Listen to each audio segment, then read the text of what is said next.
Mystic vibration numerology. ఒక date of బర్త్కి ఏం పేరు సెలెక్ట్ చేయాలి? ఇది చాలా టఫ్ విషయం అండి.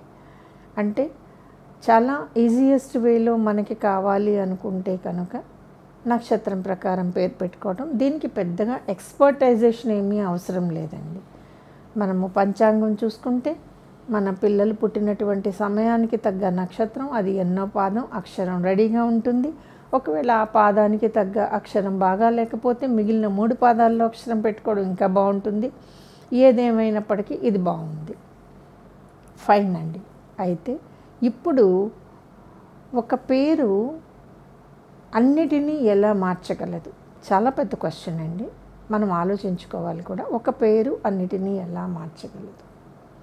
ఒకవేళ ఒక పేరు అన్నిటినీ మార్చగలిగే శక్తి ఉంది అని అన్నప్పుడు మనం డేట్ ఆఫ్ బర్త్లో నెంబర్స్ని కౌంట్ ఎందుకు చేసుకోవాలి? అవసరం లేదు కదండి. సో అప్పుడు మనము మన పిల్లలు పుట్టిన టైంకి పంచాంగంలో ఏదైతే చూసుకున్నామో ఆ పేరుని మాత్రమే గుర్తుపెట్టుకొని డేట్ ఆఫ్ బర్త్ని మర్చిపోవచ్చు. బట్ పేరు ఫాలో అవుతుంది అని మీకు ఎక్కడ వినపడదండి. పేరు ఫాలో కాదు, మనం పేరుని ఫాలో అవుతాం. రెండు ఒకటే కదా అని మీరు అడగచ్చు. పేరుని మనం ఫాలో అవ్వడము లేదా పేరు మనల్ని ఫాలో అవ్వడం, రెండు చాలా డిఫరెన్సెస్ అండి. ఓ అద్భుతమైన పేరు పెట్టుకున్న తర్వాత దానికి తగ్గ బిహేవియర్ మనం నేర్చుకోవాలి.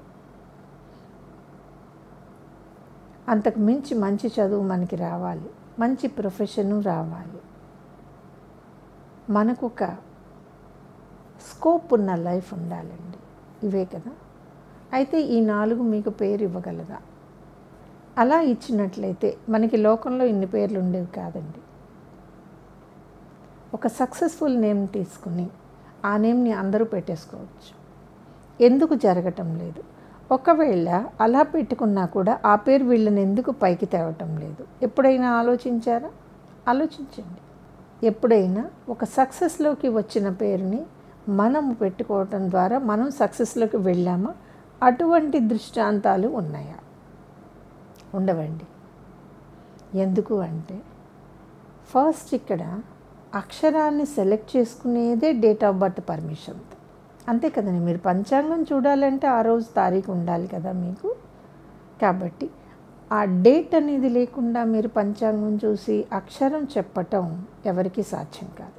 ఇప్పుడు మనము నేను ఇక్కడ ఫాలో అయ్యేటటువంటి ఒకే ఒక్క విషయం ఏమిటి అంటే, ఏ డేట్ ఆఫ్ బర్త్ని అయితే నేను తీసుకుని చేస్తూ ఉంటానో దానికి టైంని నేను నా పద్ధతిలో కలుపుకుంటాను.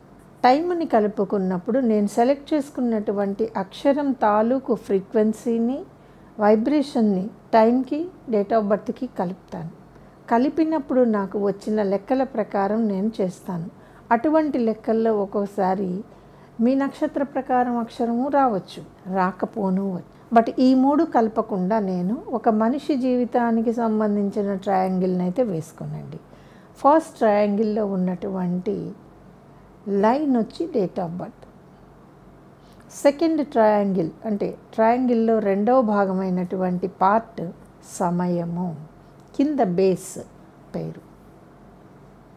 సో ఈ డేట్ ఆఫ్ బర్త్లో ఉన్న చదువుని బట్టి, ఈ డేట్ ఆఫ్ బర్త్లో ఉన్నటువంటి శక్తిని బట్టి ఈ పేరు ఎక్కడో ఒక చోట పైకి రావడం జరుగుతుంది.